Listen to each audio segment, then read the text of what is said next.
Baik teman-teman, selamat sore. Assalamualaikum warahmatullahi wabarakatuh. Hari ini kita masih mengadakan perkuliahan secara online.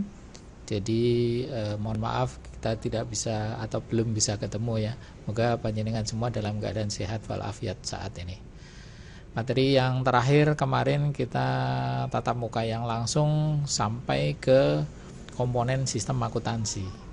Maka sekarang saya lanjutkan bahwa sistem informasi akuntansi itu sendiri adalah merupakan suatu proses mengumpulkan, menggolongkan, mengolah data transaksi, lalu menganalisis dan kemudian dikomunikasikan hasilnya dalam bentuk laporan keuangan perusahaan. Hati-hati. Jadi kalau kita berhubungan atau mempelajari tentang sistem informasi akuntansi, nanti hasil akhirnya adalah berbentuk laporan keuangan perusahaan. Dalam sistem informasi akuntansi lebih berorientasi pada data, hati-hati, data yang dipentingkan karena di sini yang dipentingkan orientasinya adalah bukan bersifat historis. Pemakai informasi keuangan yang dihasilkan oleh sistem informasi akuntansi adalah pihak dalam atau yang disebut dengan manajemen dan pihak luar, yaitu yang berkepentingan dalam suatu perusahaan. Nah, ini kalau saya gambarkan menggunakan gambar atau model sistem informasi akuntansi seperti ini. Coba perhatikan di garis yang titik-titik itu wujudnya sudah berupa informasi. Kalau garis yang berbentuk biru seperti ini masih berbentuk data. Perhatikan di pihak luar, environment adalah dari luar ya, memberikan informasi yang kemudian dimasukkan ke database. Kemudian ini ada beberapa input yang berasal dari suatu sistemnya sendiri, kemudian diolah sehingga muncul outputnya atau keluarannya. Ini juga tersimpan dalam database, sehingga database yang terkumpul dari luar maupun dari sistem itu accounting system ya, information system itu berupa data processing software. Data processing software ini nanti akan dikembalikan ke pihak luar melalui beberapa informasi tentang laporan rugi laba dan lain-lain dan ke pihak manajemen. Jadi pada prinsipnya model SIA, model sistem informasi akuntansi, gambarnya seperti ini. Nanti kalau ada pertanyaan ya gambarnya model SIA ya ini ya teman-teman. Nah, para pemakai sistem informasi akuntansi itu ada 3. Yang pertama, internal user, yaitu pemilih atau manajemen dan semua level dalam organisasi. Kemudian pemakai kategori internal user akan memanfaatkan informasi akuntansi itu untuk pertanggungjawaban. Jadi pencatatan semuanya berada di sistem informasi akuntansi ini, dan pertanggungjawaban ini untuk digunakan pembuatan keputusan atau membantu dalam pembuatan keputusan. Kemudian yang kedua, external user with atau dengan secara langsung berhubungan dengan financial interest atau keuangan ya.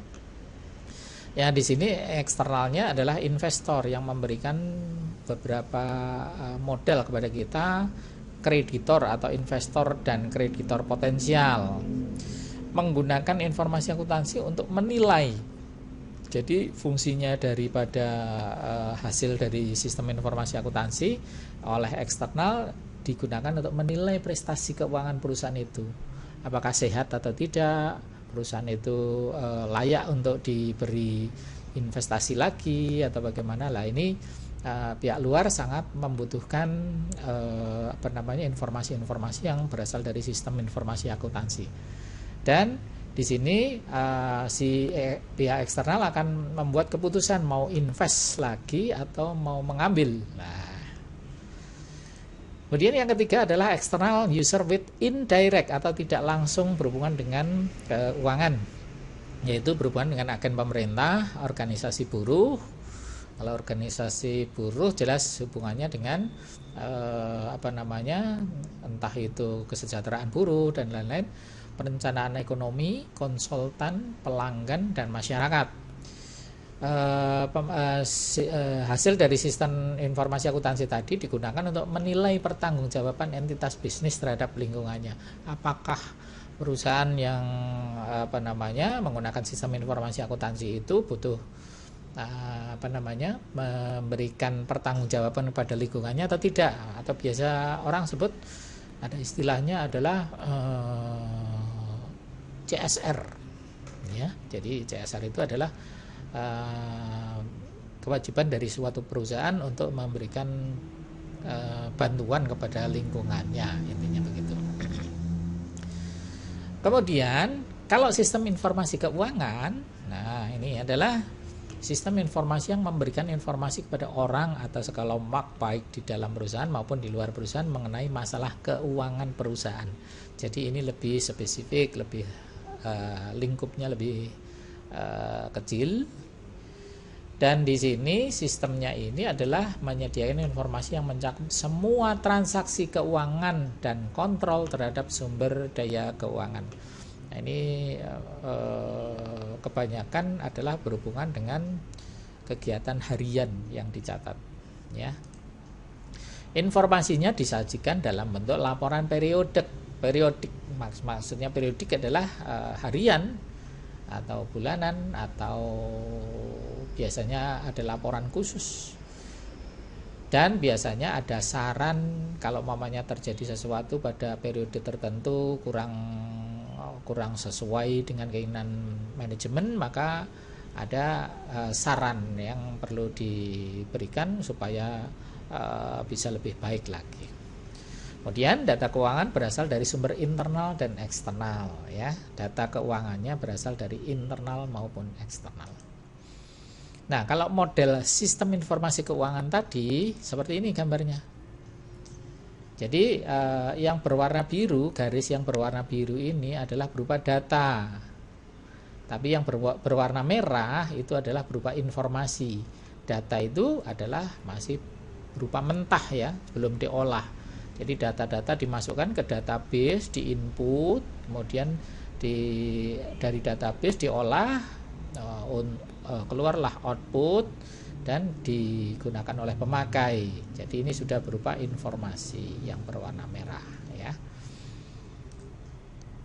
Kemudian input sistem informasi keuangan itu ada beberapa. Yang pertama adalah subsistem intelijen. Di sini berfungsi untuk mengidentifikasi sumber-sumber terbaik bagi keuangan dari pemegang saham dan masyarakat keuangan. Tujuannya adalah untuk menambah dana modal perusahaan ya.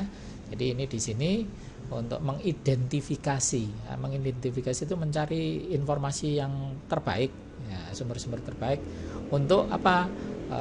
Menambah keuangan perusahaan gitu intinya ya.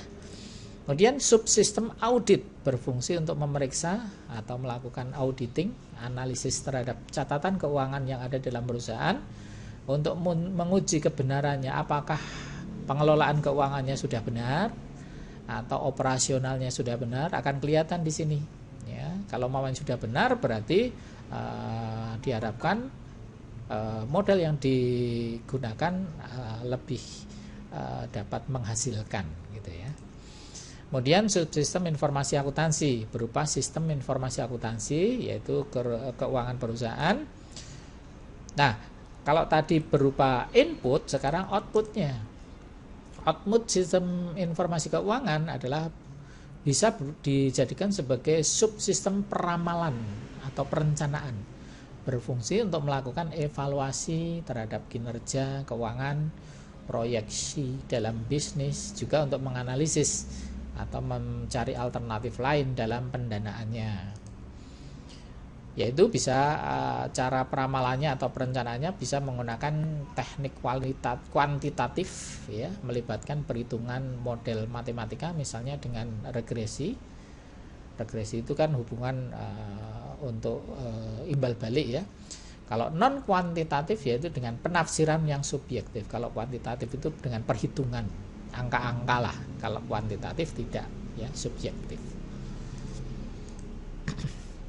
Nah, subsistem manajemen dana itu berfungsi untuk mengelola aset seperti kas dan saham dengan manfaat tinggi dan risiko kecil. Salah satu tugasnya adalah memberikan saran. Nah, ini yang penting, saran untuk membeli atau menjual saham.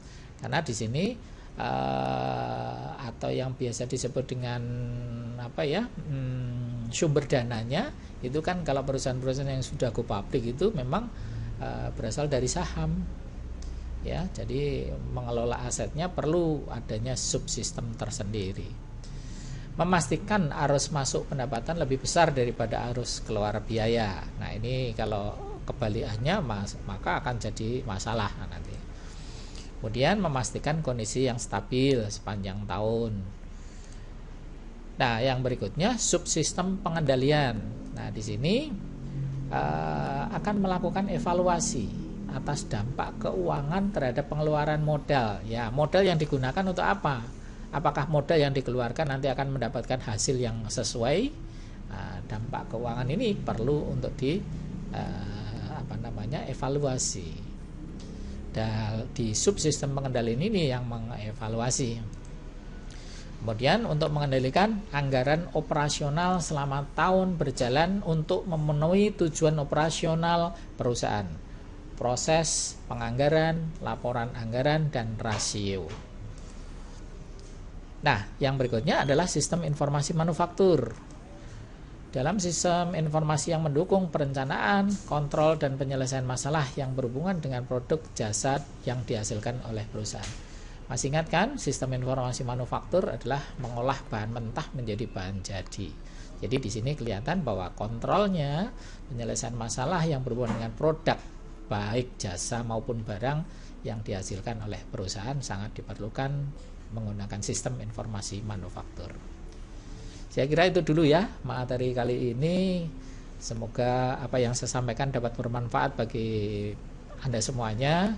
Saya masih berpesan kepada Anda semuanya, jaga kesehatan. Semoga besok secepatnya kita bisa ketemu lagi secara tatap muka langsung. Saya kira itu dulu, terima kasih, mohon maaf kalau ada kekurangan. Saya akhiri, wassalamualaikum warahmatullahi wabarakatuh.